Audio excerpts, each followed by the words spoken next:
Assalamualaikum warahmatullahi wabarakatuh. Selamat datang di channel kami, di mana cerita-cerita menarik disajikan. Sebuah kisah nyata terjadi desa terpencil di Sumatera, tepatnya di Desa Terjun Gajah, Kecamatan Betara, Kabupaten Tanjung Jabung Barat, Jambi. Seorang ibu setengah baya tewas dimangsa ular piton raksasa ketika bekerja menyadap pohon karet. Bagaimanakah kisah selengkapnya? Simak terus video ini, jangan lupa like, komen, dan subscribe untuk terus mengikuti cerita menarik lainnya. Desa Terjun Gajah, Kecamatan Betara, Kabupaten Tanjung Jabung Barat, Jambi, sebuah tempat yang dikelilingi oleh hutan karet yang lebat, selalu terasa seperti tempat di luar waktu. Pohon-pohon karet menjulang tinggi, daunnya berdesir pelan seiring angin yang membawa aroma tanah basah. Di tengah ketenangan itu, Zahrah, seorang ibu paruh baya, menjalani hidupnya dengan penuh keikhlasan. Ia adalah sosok yang tak kenal lelah, seorang wanita tangguh yang menjadi tulang punggung keluarganya setelah suaminya meninggal beberapa tahun lalu. Hari itu, senja menghiasi langit dengan semburat jingga yang lembut. Zahrah, seperti biasa, bersiap untuk pergi ke hutan karet. Ia mengenakan pakaian kerja sederhana, kaos berlengan panjang yang sudah mulai memudar warnanya, dan celana panjang dengan beberapa tambalan kecil. Di pinggangnya tergantung sebuah pisau kecil, alat yang biasa ia gunakan untuk menyadap getah karet. Tak lupa, ia membawa keranjang bambu yang telah setia menemaninya bertahun-tahun. "Ibu pergi dulu ya," katanya kepada putrinya yang masih berusia belasan tahun. Putrinya, Anissa, mengangguk sambil mengingatkan, "Jangan pulang terlalu malam, Bu. Hutan semakin gelap akhir-akhir ini." Zahrah tersenyum, mencoba menenangkan anaknya. "Tenang saja, Nak. Ibu sudah terbiasa." Namun, di sudut hatinya, Zahrah merasa ada sesuatu yang berbeda hari itu. Hutan yang biasanya menjadi tempatnya mencari nafkah tiba-tiba terasa lebih asing. Saat memasuki hutan, suara burung-burung dan serangga mulai menggema. Pohon-pohon karet yang berbaris rapi seolah menjadi penonton setia setiap langkah Zahrah. Dengan cekatan, ia mulai menyadap getah dari satu pohon ke pohon lainnya. Setiap tetes getah yang mengalir ke wadah kecil di bawahnya adalah harapan bagi keluarganya. Namun, semakin jauh ia masuk ke dalam hutan, suasana menjadi semakin sunyi. Biasanya, Zahrah menikmati suara-suara alam yang menemani pekerjaannya. Tapi kali ini, keheningan terasa begitu mencengkeram. Bahkan suara angin yang biasa berdesir di antara pepohonan pun seperti lenyap. Di tengah keheningan itu, Zahrah merasakan ada sesuatu yang mengawasinya. Ia berhenti sejenak, memutar tubuhnya perlahan, dan menyapu pandangannya ke sekeliling. Tak ada apa-apa, hanya pohon-pohon karet yang berdiri diam seperti patung. "Mungkin hanya perasaanku saja," gumamnya, mencoba menenangkan diri. Tapi nalurinya berkata lain. Langit yang tadinya cerah mulai berubah. Awan kelabu perlahan menutupi semburat jingga senja. Zahrah mempercepat langkahnya, berharap bisa menyelesaikan pekerjaannya sebelum gelap total. Namun, saat hendak berpindah ke pohon berikutnya, ia mendengar suara gemerisik dari semak-semak di dekatnya. Suara itu kecil, nyaris tak terdengar, tapi cukup untuk membuatnya waspada. "Siapa di sana?" tanya Zahrah dengan suara yang sedikit bergetar. Tak ada jawaban, hanya keheningan yang kembali menyelimuti hutan. Zahrah menghela napas panjang, mencoba mengusir rasa takut yang mulai merayap. Ia kembali bekerja, namun pikirannya terusik oleh suara tadi. Beberapa saat kemudian, ia mendengar suara itu lagi, kali ini lebih dekat. Gemerisik itu seperti suara sesuatu yang besar bergerak di antara dedaunan. Zahrah menggenggam pisau kecil di pinggangnya, bersiap menghadapi apapun yang mungkin muncul. Mungkin hanya hewan kecil, pikirnya, meskipun hatinya berkata sebaliknya. Langit kini benar-benar gelap, dan Zahrah memutuskan untuk segera pulang. Ia mengemas peralatannya dan mulai berjalan kembali ke arah desa. Namun, jalan setapak yang biasanya familiar kini terasa berbeda. Seolah-olah hutan telah berubah bentuk, membuatnya kehilangan arah. Di tengah kebingungannya, ia melihat sesuatu bergerak di kejauhan. Bayangan besar itu melintas cepat, hampir tak terlihat. Zahra merasakan jantungnya berdetak kencang. Ia mencoba mempercepat langkahnya, tapi langkahnya terasa berat, seolah-olah akar-akar pohon di tanah mencoba menahannya. Ketika ia akhirnya sampai di sebuah area yang sedikit lebih terbuka, Zahra berhenti untuk mengatur napas. Namun, kelegaan itu hanya sesaat. Dari balik bayangan pepohonan, sesuatu yang besar dan mengerikan muncul. Mata Zahra membelalak saat ia melihat ular piton raksasa yang tubuhnya sebesar batang pohon. Ular itu bergerak perlahan, tetapi penuh keyakinan, seolah-olah telah memilih mangsanya. Zahra tak sempat berpikir panjang. Ia mencoba berlari, namun kakinya terpeleset oleh tanah yang licin. Ular itu semakin mendekat, tubuhnya yang besar melingkar di antara pohon-pohon, menciptakan suara gemeretak yang menakutkan. Zahra berteriak, berharap ada yang mendengar.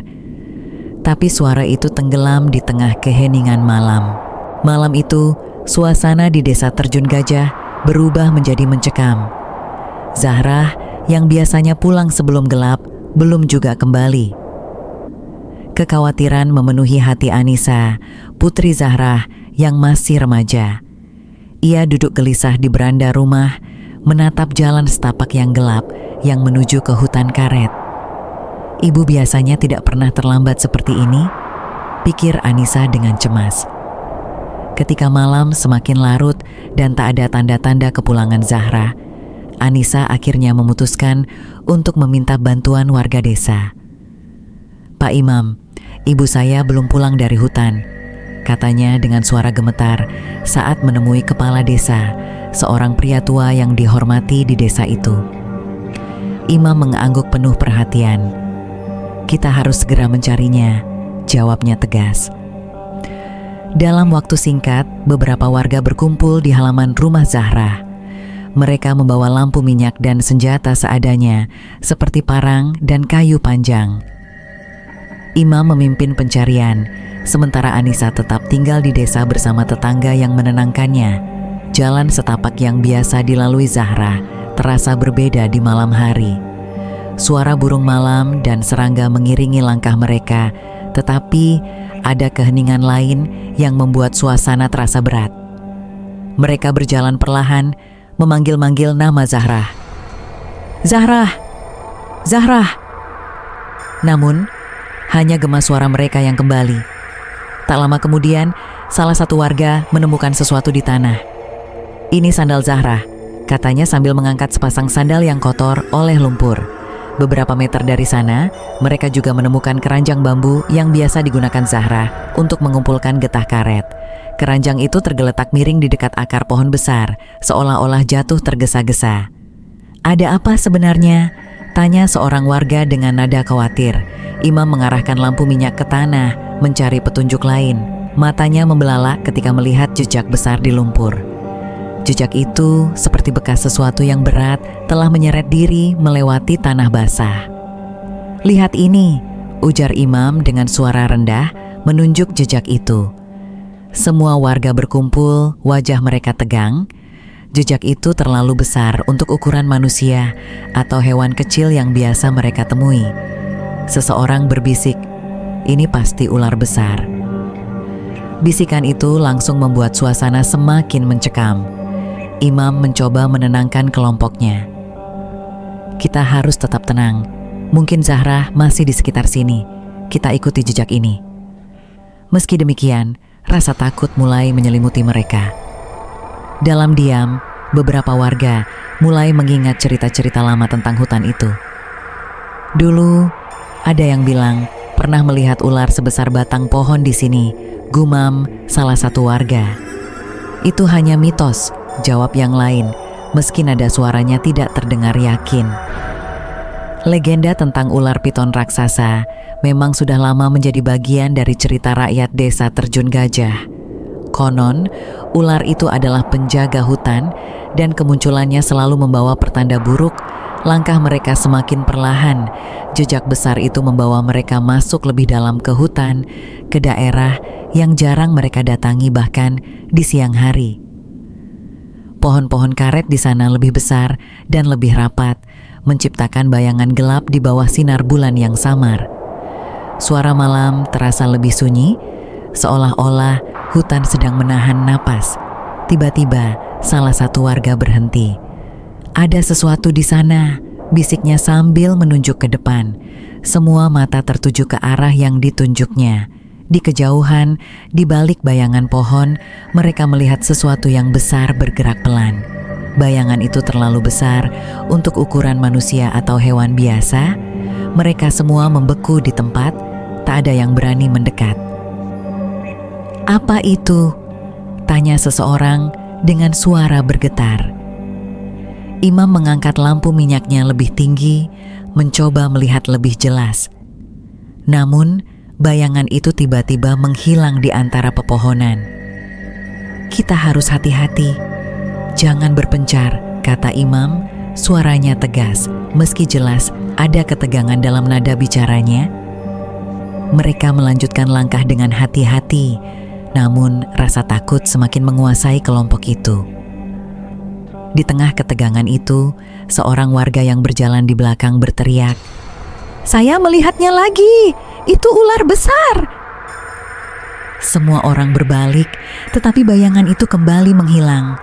Ketakutan mereka kini berubah menjadi kepanikan. Beberapa warga mulai berbisik agar pencarian dihentikan, tetapi Imam tetap bersikeras untuk melanjutkan. "Kita tidak bisa meninggalkan Zahrah di sini. Jika dia masih hidup, kita harus menemukannya," ujarnya dengan tegas. Meski takut, warga akhirnya sepakat untuk melanjutkan pencarian. Namun, dalam hati, mereka semua tahu bahwa mereka sedang berhadapan dengan sesuatu yang jauh lebih besar dari sekadar legenda. Fajar menyingsing dengan suasana yang masih berat di desa Terjun Gajah. Pencarian Zahrah semalam tidak membuahkan hasil dan para warga pulang dengan rasa lelah dan putus asa. Namun, kekhawatiran yang mengendap semalaman segera berubah menjadi keterkejutan ketika seorang warga yang pergi ke sungai untuk mencuci menemukan sesuatu yang luar biasa. "Pak Imam, semua orang, cepat ke sungai!" teriak pria itu sambil berlari ke desa. Nafasnya terengah-engah. Wajahnya penuh ketakutan, bercampur keterkejutan. Dalam hitungan menit, sekelompok warga bergegas menuju sungai. Di sana, di tepi sungai yang tenang, seekor ular piton raksasa tergeletak dengan tubuh menggembung besar. Ular itu tampak kelelahan, bergerak lamban seolah-olah sedang mencerna sesuatu yang luar biasa besar.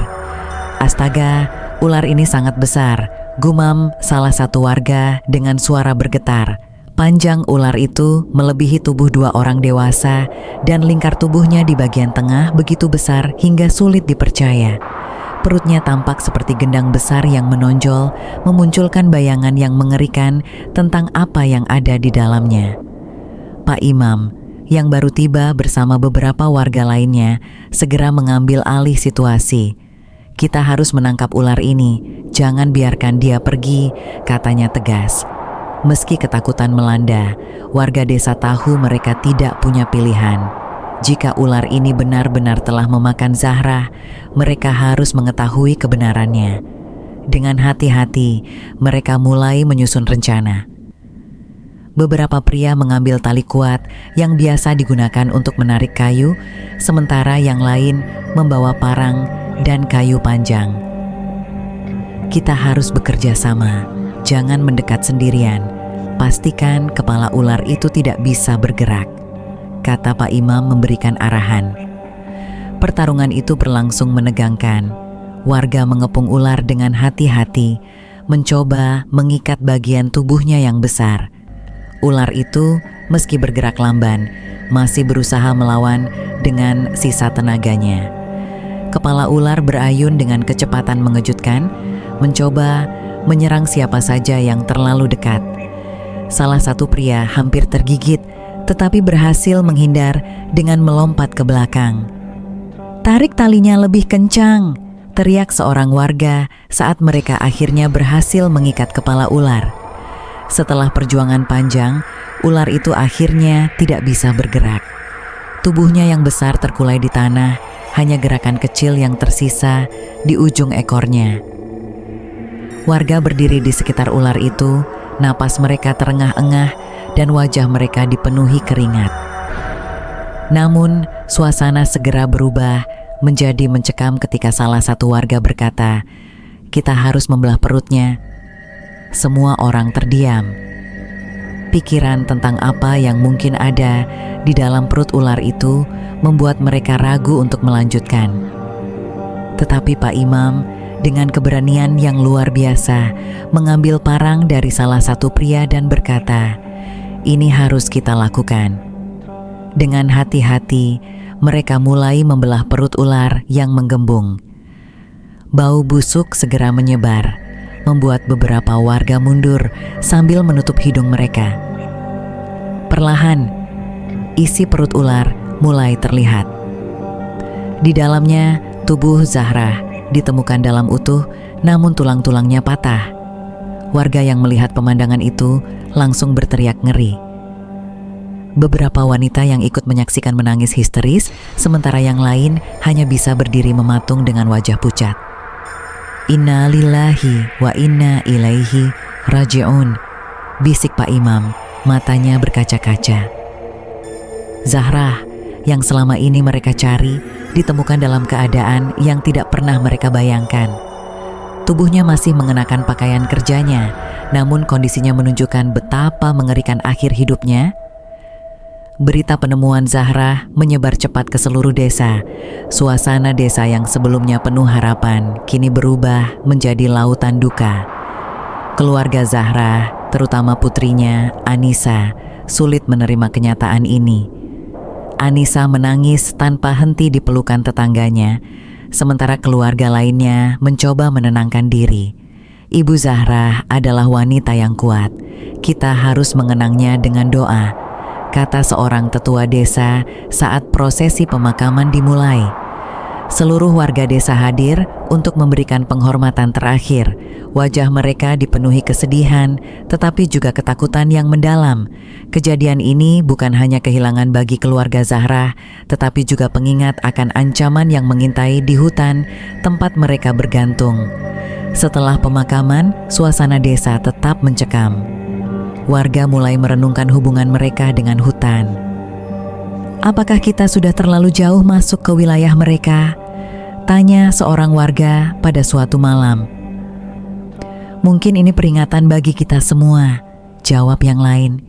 "Keluarga Zahrah harus menghadapi kenyataan pahit tanpa kehadirannya." Anissa, meski masih remaja, berusaha tegar. "Ibu selalu berkata kita harus kuat, apapun yang terjadi," katanya kepada dirinya sendiri. Namun, di balik ketegarannya, tersimpan luka mendalam yang hanya waktu yang bisa menyembuhkan. Sejak insiden tragis yang menimpa Zahrah, desa Terjun Gajah tidak pernah sama lagi.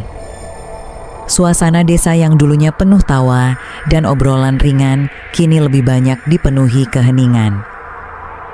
Warga yang biasanya beraktivitas di hutan karet dengan santai kini membawa perasaan was-was setiap kali mereka melangkahkan kaki ke sana. Hutan yang menjadi sumber penghidupan mereka berubah menjadi tempat yang menyeramkan, penuh dengan bayangan ancaman yang tak terlihat.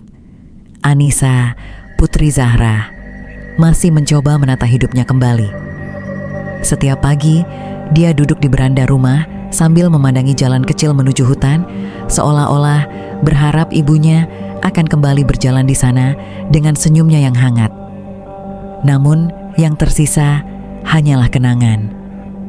Tetangga-tetangga sering datang untuk menghibur Anissa, tetapi suasana hati gadis itu sulit diterjemahkan.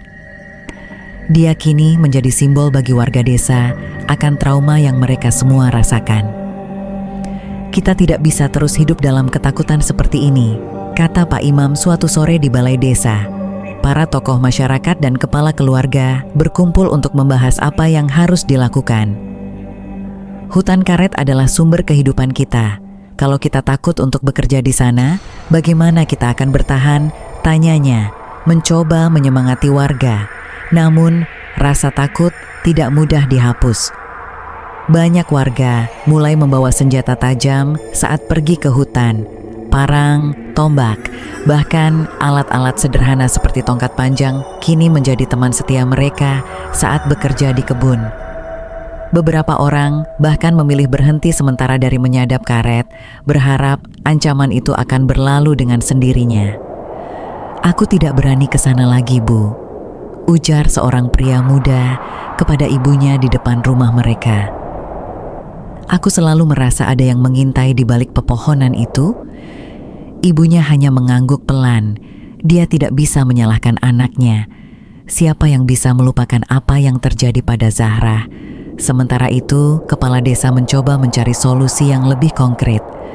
Dia mengundang seorang ahli satwa liar dari kota untuk membantu mereka memahami apa yang sedang terjadi. Ular sebesar itu biasanya tidak akan menyerang manusia, kecuali jika mereka merasa terancam atau sangat lapar, kata ahli itu saat memeriksa area hutan. Dia juga menyarankan agar warga menjaga jarak dari hutan selama beberapa waktu dan menghindari bekerja sendirian. Namun, desakan ekonomi membuat saran itu sulit diikuti. Hutan karet adalah sumber utama penghasilan bagi sebagian besar warga desa. Seberapapun takutnya mereka tetap harus bekerja untuk memenuhi kebutuhan sehari-hari. Karena itu, kelompok-kelompok kecil mulai dibentuk. Warga yang pergi ke hutan biasanya melakukannya bersama-sama, saling menjaga dan memperhatikan. Ketakutan akan ular raksasa itu juga membawa kembali berbagai cerita lama tentang hutan yang sebelumnya hanya dianggap sebagai mitos. Beberapa orang tua di desa mulai mengingat kisah-kisah tentang makhluk besar yang menghuni hutan sejak zaman nenek moyang mereka. Dulu, kakekku pernah bilang bahwa ada ular besar yang menjaga hutan ini. Kalau kita melanggar batasnya, kita akan dihukumnya. Cerita seorang pria tua kepada anak-anak yang mendengarkan dengan mata terbelalak. Di tengah suasana yang sudah penuh dengan kecemasan, seorang warga tiba-tiba datang ke balai desa dengan wajah pucat. "Saya melihat sesuatu," katanya dengan suara gemetar. Semua orang di balai desa terdiam, menatap pria itu dengan perhatian penuh. Di bagian hutan dekat sungai kecil, saya melihat ular besar lainnya, lebih besar dari yang sebelumnya. Kabar itu langsung menyebar ke seluruh desa. Ketakutan yang sempat mereda sedikit kini kembali mencengkeram hati warga. Jika benar ada ular lain yang bahkan lebih besar, apa yang harus mereka lakukan? Suasana desa kembali tegang dan pertemuan darurat segera diadakan untuk memutuskan langkah berikutnya. Malam itu, Anissa duduk di kamarnya memandangi foto ibunya. Dia merasakan ketakutan yang sama dengan yang dirasakan semua orang, tetapi ada sesuatu yang lain dalam dirinya, rasa penasaran. Apa yang sebenarnya terjadi di hutan itu? Dan apakah ibunya benar-benar menjadi korban ular atau ada sesuatu yang lebih besar yang sedang terjadi? Desa Terjun Gajah kini berada di persimpangan. Mereka harus memutuskan apakah akan menghadapi ancaman itu atau terus hidup dalam bayang-bayang ketakutan. Hutan yang selama ini menjadi tempat mereka menggantungkan hidup kini menjadi teka-teki yang penuh misteri, menunggu untuk diungkapkan. Desa Terjun Gajah mulai berusaha kembali ke rutinitasnya setelah tragedi yang menimpa Zahra. Namun, bayangan insiden itu masih terasa jelas di benak setiap warga. Hutan karet yang dulunya menjadi tempat mencari nafkah dengan tenang, kini membawa kenangan pahit dan ketakutan akan apa yang mungkin tersembunyi di dalamnya. Lebih dari itu, tragedi tersebut mengingatkan semua orang tentang batas yang rapuh antara manusia dan alam. Seorang tokoh desa, Pak Imam, memulai pertemuan di balai desa suatu sore untuk membahas langkah ke depan. Kita harus menghadapi kenyataan bahwa Apa yang terjadi pada Zahra adalah akibat dari ketidakseimbangan yang kita ciptakan sendiri. Katanya, kata-katanya membuat warga terdiam, menyadari kebenaran pahit di balik tragedi tersebut. Hutan ini adalah rumah bagi lebih dari sekadar kita. Satwa liar seperti ular itu ada di sini jauh sebelum kita mulai menyadap karet atau mendirikan rumah. Kata-kata Pak Imam menggugah ingatan para warga tentang perubahan besar yang terjadi pada hutan mereka. Dahulu, hutan di sekitar desa jauh lebih lebat dan luas. Namun, pembukaan lahan untuk kebun karet dan perburuan liar selama beberapa dekade terakhir membuat banyak satwa kehilangan habitatnya. Ular-ular yang biasanya tinggal di bagian hutan yang lebih dalam, kini sering terlihat lebih dekat ke desa, seolah-olah mencari tempat berlindung yang baru. Saya ingat dulu saat masih kecil, ujar seorang warga tua, Pak Danu, dalam pertemuan itu. Kita sering melihat ular besar, tetapi mereka jarang mengganggu kita karena hutan masih cukup luas untuk mereka. Ia menghela napas panjang, tapi sekarang kita sudah merambah terlalu jauh ke wilayah mereka. Warga mulai menyadari bahwa tragedi Zahra bukan hanya tentang seekor ular raksasa, tetapi tentang bagaimana manusia dan alam semakin sering berbenturan. Beberapa orang mulai berdiskusi tentang cara-cara untuk mencegah konflik serupa di masa depan. Salah satu usulan yang muncul adalah membuat batas-batas yang jelas antara kebun karet dan area hutan yang masih alami. Selain itu, beberapa warga yang dulu aktif dalam perburuan liar kini mulai berhenti, merasa bersalah atas dampak yang ditimbulkan. Kita harus belajar untuk hidup berdampingan dengan alam, bukan melawannya, kata seorang pemuda, Yadi, yang sebelumnya sering berburu satwa kecil di hutan. Kalau tidak, tragedi seperti ini akan terus terjadi. Kepala desa juga mengambil langkah untuk mendidik warga tentang pentingnya menjaga keseimbangan ekosistem. Ia mengundang ahli lingkungan dari kota untuk memberikan penyuluhan. Dalam salah satu sesi, ahli tersebut menjelaskan bagaimana satwa liar seperti ular memainkan peran penting dalam menjaga keseimbangan ekosistem. Jika ular-ular ini hilang, jumlah hewan pengerat seperti tikus akan meningkat. Dan itu akan merugikan kebun karet kalian, katanya, membuat warga semakin memahami pentingnya menjaga hutan. Meski demikian, pemulihan dari trauma tidak mudah. Setiap kali seorang warga masuk ke hutan untuk menyadap karet, rasa takut masih menyelimuti mereka. Namun, lambat laun, mereka mulai belajar untuk lebih berhati-hati. Warga yang pergi ke kebun selalu membawa alat pelindung dan bekerja dalam kelompok kecil untuk saling menjaga. Anissa, putri Zahra, juga memulai proses penyembuhannya. Ia sering menghabiskan waktu di kebun kecil milik keluarganya, menanam tanaman pangan sebagai cara untuk mengenang ibunya. Ibu selalu bilang, kita harus menghormati tanah ini karena disinilah kita hidup, katanya suatu hari kepada seorang tetangga. Kata-katanya sederhana, tetapi penuh makna bagi mereka yang mendengarnya. Desa Terjun Gajah perlahan mulai menemukan kedamaian kembali. Meskipun bekas luka tragedi itu akan tetap ada. Setiap tahun, warga mengadakan acara kecil untuk mengenang Zahra dan sekaligus merenungkan hubungan mereka dengan hutan. Mereka menanam pohon baru di tepi hutan sebagai simbol harapan dan pengingat bahwa manusia dan alam harus hidup berdampingan. Di akhir cerita, desa terlihat lebih bijaksana. Meskipun rasa takut terhadap hutan masih ada, warga memahami bahwa mereka harus belajar untuk hidup selaras dengan lingkungan mereka. Hutan karet kembali menjadi sumber penghidupan, tetapi kini juga menjadi pengingat akan batas yang tidak boleh mereka langgar. Malam itu, di bawah sinar rembulan yang menerangi desa, Anissa duduk di beranda rumahnya sambil memandangi pepohonan di kejauhan. Ia tahu bahwa tragedi ibunya telah mengajarkan pelajaran penting bagi semua orang. Hutan tetap menjadi misteri, tetapi juga rumah, tempat manusia dan alam saling bergantung untuk bertahan hidup.